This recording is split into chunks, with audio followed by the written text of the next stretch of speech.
Salut l'équipe, demain se joue notre bull run crypto avec une énorme annonce. En tout cas, c'est la théorie de beaucoup de gens sur Twitter ou sur YouTube.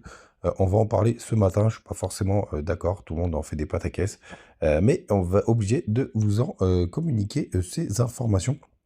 Donc on verra ça ce matin, le BTC, Ether et le petit alt du jour. Et n'oubliez pas, vous pouvez me le dire dès à présent, mettez vos petites cryptos en commentaire.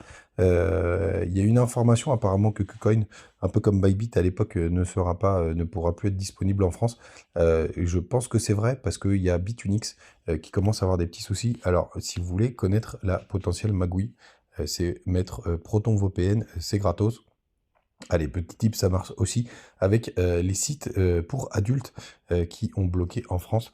C'est assez drôle à utiliser, donc ça s'appelle Proton VPN, c'est pas sponsor, mais c'est bien pratique. Quand vous avez le moindre souci, moi je l'utilise assez régulièrement, mais là je pars dans n'importe quel sens. Allez, BTC ce matin, 118 000, on est plutôt stable. Ether 3800 $, il perd 3%, mais il avait pas mal parfait hier. XRP il perd 5%, on a un gros dévissage du côté, enfin un gros dévissage. CryptoClebar qui perd 7%, TRX est dans le vert plus 2%, celui lui il perd 8%. Je crois que c'est la plus grosse contre-performance de ce top 20. Dans le bas du tableau, on a PP qui perd 8,6%. 7,5 du côté de TAO. Et aujourd'hui, c'est OKB, la crypto de OKX, si je dis pas de bêtises, qui perd 1,8%. Les gars, on démarre tout de suite avec le 4 heures du BTC. Très intéressant ce qu'on est en train de faire. C'est magnifique. Donc, je vous disais qu'il fallait reprendre quand même la zone du middle range qui est au-dessus des 118 000. On est au-dessus. En plus, ça tient. Et vous voyez, là, toutes ces petites mèches, c'est racheté. On a chassé les stops qui sont juste en dessous, juste là. Donc c'est vraiment très très propre. Si on descend en une heure, on voit même un petit W qui s'est formé. Tac, tac, tac, tac, tac. Donc c'est très bien. La target dans ce genre de cas, ben, c'est potentiellement le haut du range. J'espère qu'on ira chercher un nouvel ATH. Il y a des stops au-dessus des 119 800, enfin 713 exactement, au-dessus des 120 200 et au-dessus des 120 800. Donc ce serait pour moi la target. Et j'espère que c'est pour aller chercher un nouvel ATH, parce que si on se fait rejeter juste là, bah, la target après c'est le bas du range tout simplement. Donc il faudra faire très attention. Et en attendant, on espère que les alts s'amusent. Du côté du daily, rien de très intéressant, hein. On n'a pas fait une bougie d'avalement. Bien au contraire, on s'est arrêté avant. Aujourd'hui, la bougie démarre dans le vert. Du côté du 2 jours, on n'a pas croisé, mais c'est au poil de. On n'est pas vu très très loin. On verra est-ce que ça tient en 3 jours. C'est toujours bon, les gars. Donc, RAS, no stress, tout va bien dans le meilleur des mondes. Donc, hier, je vous le partageais sur Twitter parce que je voyais des gens un peu paniquer. Pourquoi tout simplement pourquoi les cryptos baissent? Ben, c'est parce que notre petit Bitcoin, et je vous l'ai dit qu'en général ça prend 48 heures, donc hier ça s'est fait, devait aller combler son gap CME. Tout simplement, je vous l'ai fait en direct live et puis ça s'est fini au poil de cul. On va voir ce matin si on a été un petit peu plus loin. La Bitcoin dominance, on ira jeter un œil juste après. Tac, tac, tac. Où est-ce qu'il est? Mon BTCD. Non, c'est pas celui-là. Le petit coquin, il est où? Il est total. Non, c'est celui-là. Hop. Et vous voyez, on va descendre sur les petites time frames parce que c'est vraiment très très beau et très très propre. Tac. H4, ouais, on n'a pas été chercher nouveau plus bas, on a retesté pour faire un joli W, parfait. Donc ça c'est nickel, regardez-moi comment c'était chirurgical hier. C'est vraiment d'une précision d'orfèvre. Regardez-moi ça. On a été vraiment tagué, clôturé au millimètre. C'est vraiment très très beau quand ça se passe comme ça. Donc c'est plutôt boule, ça veut dire que les institutions sont là, ça veut dire que les ordres sont mis au pile au bon endroit. Donc ça c'est plutôt, je trouve ça plutôt boule moi pour la suite. Pour le coup, du côté des autres indicateurs, en ce moment, les gars, je vous invite vraiment à surveiller de très très près les fundings. Je regarde moi s'il y a un décrochage, on est toujours à 0,01, donc RAS de ce côté-là. Il y a encore pas mal de cryptos qui sont en gros négatif, là par exemple Banana. On y reviendra sur ce sujet, un de ces quatre. Je pense dans la semaine, alors peut-être pas demain parce qu'il y a la grosse news, surveillez les fundings en ce moment, surtout si on décolle des 0,01. S'il passe en dessous, c'est plutôt boule. S'il passe au-dessus, il faudra faire attention à la surchauffe locale. Gardez-le en tête. Crypto Fair and Green, on n'est toujours pas dans l'extreme grid. L'extreme grid, c'est à partir de 80. Pour le coup, je surveille ça de près parce qu'en général, c'est aussi un très bon signal de début d'euphorie et on peut rester longtemps dessus et c'est là où on peut avoir des belles performances. C'est pas du tout le cas. 400 millions de liquidation, ça a quand même pas mal bougé hier avec, avec la petite descente du BTC. On a vu pourquoi. L'US dollar à 98,41 et il y a encore 2,16 millions de Bitcoin sur les échangeurs. Rien de très important, de très intéressant de ce côté-là. Du côté de la Bitcoin dominance, qui est intéressante à regarder, regardez. On a été, je voulais vous la partager ce matin, on a été faire presque un pullback. On n'a pas été au bout du sujet, mais comme je vous disais, c'est une zone, hein, donc on peut la travailler. J'espère juste qu'on ne forme pas un petit W, bien au contraire. Et qu'on soit plutôt baissier. Donc il faudra voir, mais là, ce qui serait bien, c'est vraiment d'aller casser les 60,44 pour confirmer que là, c'était juste un rebond dans une phase baissière. Ce sera plutôt pas mal. En tout cas, la bougie weekly est très très belle, celle d'il y a 2 semaines. Et alors la bougie monthly, elle est magnifique. Regardez, hop, clôtura du coup jeudi soir. Ça fait longtemps qu'on n'a pas eu une bougie comme ça. La dernière fois qu'on a eu des bougies vraiment aussi costauds, c'était vraiment au dernier bull run, enfin à la dernière alt season qui était en 2021. Donc c'est plutôt une bonne nouvelle pour ça. N'oubliez pas, hein, c'est entre 4 et 7 semaines si jamais on a une alt saison. En tout cas, c'est ce qui a été le cas dans le passé. Donc on verra ce que ça va donner.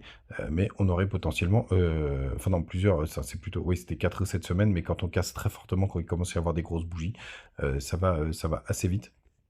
Vous voyez, là, en 2018, ça a été assez rapide pour le coup, donc il faudra faire attention et être très vigilant, surtout que ça m'étonnerait qu'on retrouve le bas du range, c'est-à-dire les 40 points du côté de la Bitcoin dominance.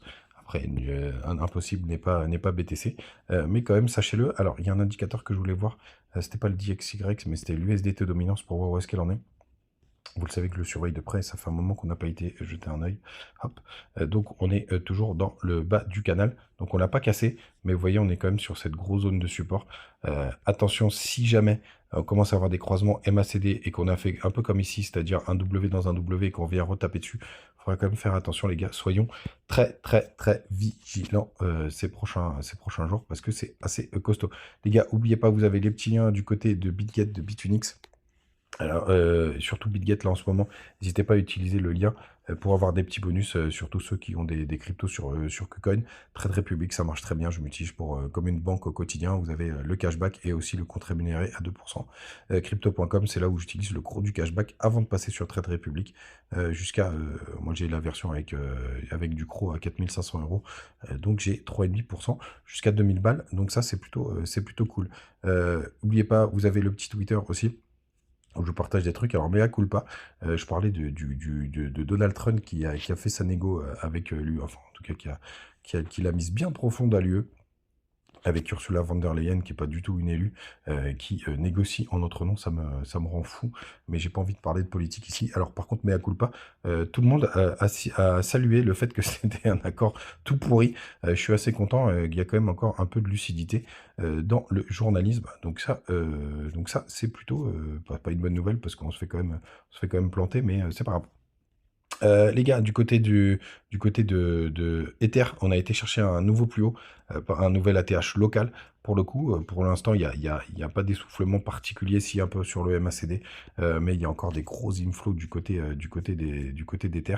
On peut aller jeter un œil, ça fait pas un moment, mais on peut aller quand même jeter un œil. Hop, vous allez sur notre meilleur ami CoinGlass. Et vous voyez, ouais, il y a eu un petit... c'était un peu léger hier, mais rien de bien méchant. Les gars, donc, demain, journée dangereuse pour les cryptos. Alors, pourquoi tout le monde a cette théorie? Parce que tout simplement, demain, à 20h, vous avez les chiffres enfin, vous avez les taux d'intérêt.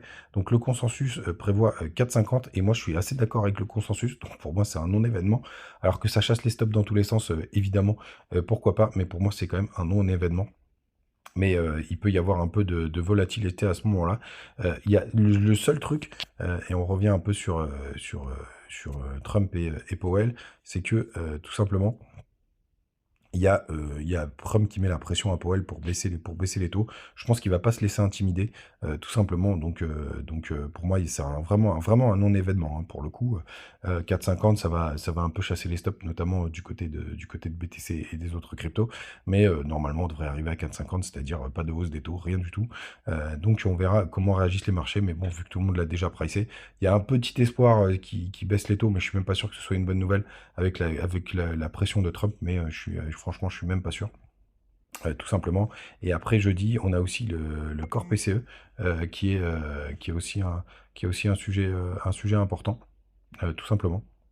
Donc ça peut bouger, hein, pareil, avec un peu de chasse à la liquidité. Jeudi, donc 14h30, il peut y avoir un peu de mouvement, mais c'est vraiment demain à 20h et après la conférence de presse de Jérôme Powell qui peut faire un peu de variation. Mais de là à avoir quelque chose de tendanciel, c'est la théorie de certains, surtout s'il y a une baisse de taux. C'est possible, mais enfin, c'est vu que c'est très peu probable. Franchement, je perds pas trop de temps. Enfin, je vois pas trop c'est un scénario qui est tellement peu plausible que j'y crois pas trop, tout simplement. Mais c'est vrai qu'il peut y avoir quelques sages au stop. N'hésitez pas à me dire ce que vous en pensez en commentaire. Alors, les gars, on finit avec la crypto du jour, parce qu'il se passe pas mal de petites choses c'est du côté de Cubic. Donc, je suis rentré hier. Je voulais partager sur le Telegram. Pour l'instant, je dois être un peu plus qu'ABE. Ouais, je suis rentré juste là. Je voulais parler dans la foulée. Il se passe pas mal de choses, notamment ils sont en train d'attaquer Monero pour le coup, en faire des trucs assez étonnants, assez innovants. On est sur une charte avec un joli W weekly qui est un peu plus ancien avec un pullback. Bon, je rentre un peu tardivement, mais je serais pas surpris que ce soit une crypto qui fasse quelque chose. Évidemment, pas de conseil en investissement. C'est juste que là, ils sont en train de revenir sur le devant de la scène. Donc j'avais envie de profiter d'une potentielle hype. Bien entendu, il y a x2 depuis la TH. On n'a pas les tokens qui sont full en circulation, mais assez intéressant. Tac, on va se mettre dessus. Hop, hop là. Mais attendez, market cap. Alors ouais, c'était le cam up là au début. Donc ils avaient un peu de mal à calculer le market cap. Mais il y a des nouveaux plus hauts à aller chercher. Potentiellement, il se passe quelque chose d'un point de vue marketing. Donc ça peut être intéressant. On peut aller jeter un œil, voir sur Chainbroker s'il y est. Hop, non, ça c'est notre ami Défilama. On va voir si ça y est. Et si ça a une bonne note, hein, je le fais en toute transparence. Je suis rentré dessus quoi qu'il arrive, mais je vous en parle quand même. Hop, Cubic. Non, il a pas l'air de l'avoir. Bon, c'est pas grave. Tant pis. Mais voilà, c'était juste pour vous dire ce que je faisais aujourd'hui. Je suis rentré dessus. Je crois qu'il y avait quelqu'un de toute façon qui me l'avait laissé en commentaire. Et d'ailleurs, n'hésitez pas à me laisser vos petites cryptos que vous voulez que j'analyse, les gars, et à me dire ce que vous pensez de tout ça en commentaire. On se retrouve bien entendu demain. Je pense qu'on parlera d'une vidéo assez spéciale avec des cryptos qui font plus 100% en une journée. Je vous avais déjà proposé le sujet là du côté du Telegram. On va peut-être revenir dessus parce qu'il se passe des choses assez intéressantes.